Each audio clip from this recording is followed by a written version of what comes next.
Let me give you now some key words that will help us to prepare for good communications. Key words. Number one, interest. To prepare for good communications, take a new interest in life. Here's a good pledge to make at the beginning of the day. I'm going to be more interested in this day.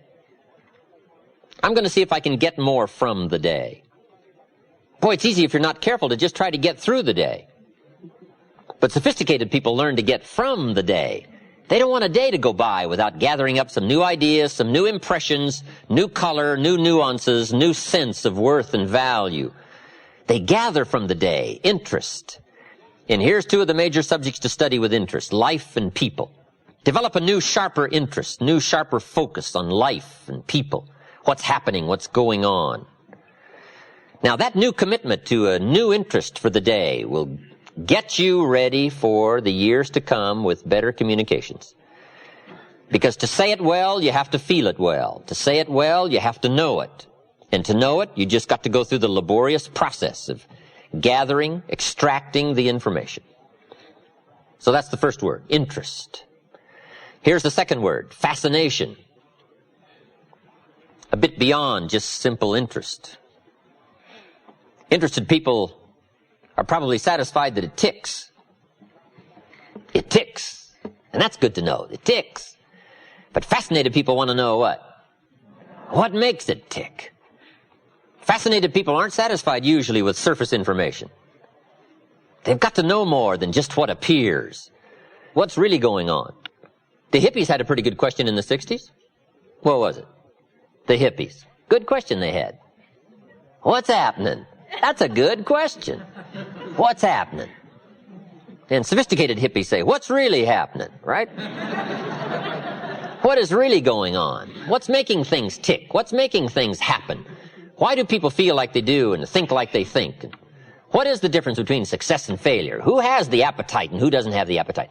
This whole fascination about life and people and circumstances and society and money and banks and churches and sermons and books and records and life experiences and enterprise and nations and color and races and religion and a whole fascination for this wide panorama of life and life experiences. I'm telling you, if you'll take a new fascinated look at life and what's going on, it will now show up in color and sharpness in your future communications. It'll have a new reach and a new depth.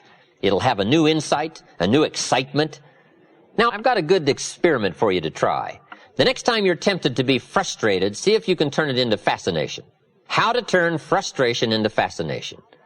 That's a good skill to try to learn. I'm sitting on the freeway in Los Angeles. My airplane leaves in 45 minutes. The traffic is not moving an inch. I am now fascinated. I'm telling you. Now, it doesn't work every time. I'm willing to admit that. Nothing works every time. But can you imagine the extra value you'll get from a frustrating experience if you just think about this? Can I turn this frustrating experience into something fascinating? I'll learn a lot more from it if I'm fascinated by it than just frustrated by it. So just try that little key. Try to turn frustration into fascination. And in a frustrating experience, if a smile comes across your face, other people will wonder, what's going on? But it'll just be private between you and me. The man taught me how to be fascinated, if possible, in a frustrating situation. Okay, turning frustration into fascination. The extra learning discipline, the extra learning skill. And I think this is part of it. Here's the next key word. This is a big one. Sensitivity.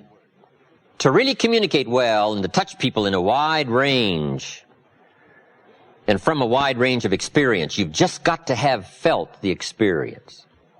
It's got to be part of you. Sensitivity training. Being touched by a wide range of human experience, perhaps even beyond your own. Incredible word said about the master teacher, Jesus. It said he was moved. Wow, that's a key word. It said he was moved with compassion. What was happening moved him. It touched him. Another phrase said he was touched. He was moved. He was affected. On more than one occasion, he cried. So part of that human drama of experience, I think, for us to really be able to reach people and touch people with words and ideas and emotion and phrases and sentences loaded with feelings, we've got to go into this area of sensitivity, being touched, being affected by our own lives as well as the lives of other people. Sensitivity. Being touched, being moved. This is part of the heavyweight stuff that starts to show up now in our language and in our communication. I've lived a rather sheltered life all my life, so I've had to really work on this. What do I know about tragedy? I've never had any tragedy. But part of the world is tragic. Part of life is tragic.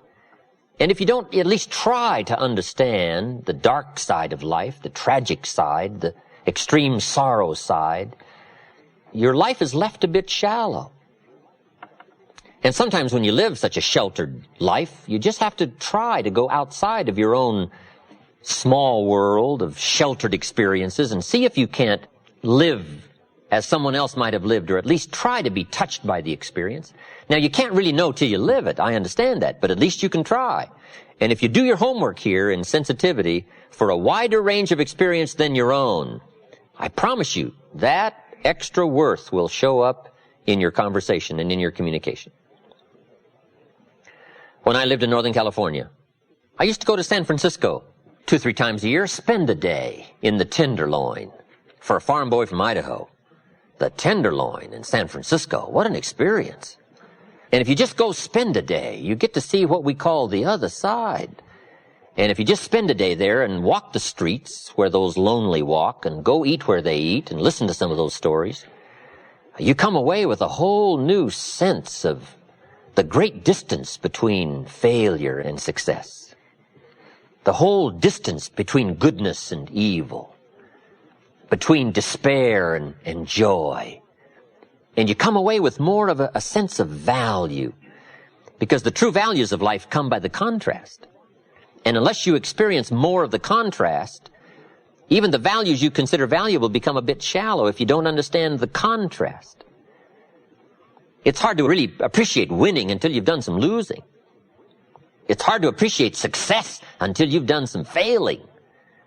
And if you've done some failing, success now becomes a much larger worth and value and commodity if you understand a bit of the other side. So part of this is just deliberately go where experiences beyond your own touch your life to get somewhat of an education as to the contrast of life and the differences. It'll educate your mind and educate your spirit. And sure enough, that extra worth will start showing up in your sentences and your words. They'll be weightier. They'll be heavier. They'll mean more when you talk to somebody.